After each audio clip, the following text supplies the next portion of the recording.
Welcome back to Blacks in Motion, and let's go ahead and get into this list of my top 5 NFL fantasy defenses. That's right, it's important to have one of these on your team, even though after the first few elite teams, everybody's kind of even, but it's always good to know which defenses out there are the best. Starting off at number 5, the Denver Broncos. Look, the Denver Broncos revamped their team, not only on the offensive side, but the defensive side of the ball. But the biggest question mark is their number 1 defensive player, Von Miller, just got suspended for 6 games. That's right, a whole 6 games. That's almost half the season. Hopefully his backup is ready to go, but look for that defense still to dominate out there in the AFC West. Now, talking about number 4, the Houston Texans, right here in the great state of Texas, led by their defensive superstar, J.J. Watt. That's right, that boy is pretty fierce out there at the defensive end position. He's trying to do something that somebody never did before. He's trying to have a 20-20-20 club, I believe. It's something like 20 sacks,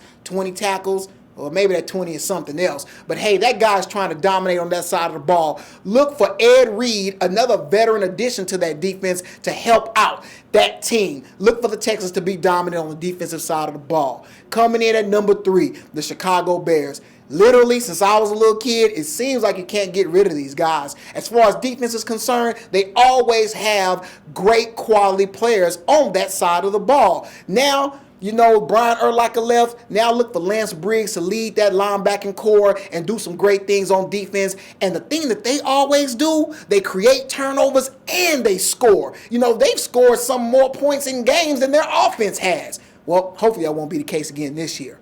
Number 2, the San Francisco 49ers. Yeah, the guys that went to the Super Bowl last year and lost, but it was because they were able to make that long, deep playoff run of their defense. Their play on defense was great. Now, their leader, linebacker Patrick Willis, he had a little problem. He had a little surgery on his hand, but he should be back. You know, they can wrap it up and put it in the cast, and he can club people with it if he want to, if it's not a fine. But look for those guys still to be very, very good on defense. They added some people and lost some people, namely in the secondary when Deshaun Golston left to go to the Buccaneers. But hey, the San Francisco 49ers are the real deal, and they should be back in the spotlight at the top of the NFL. Now, the number 1 defense, the Seattle Seahawks. Now, for those in my age bracket, you know, the Seahawks were bad for a long time. They had a Super Bowl trip against the Pittsburgh Steelers a few years back, but ever since then, they had kind of went back into mediocrity.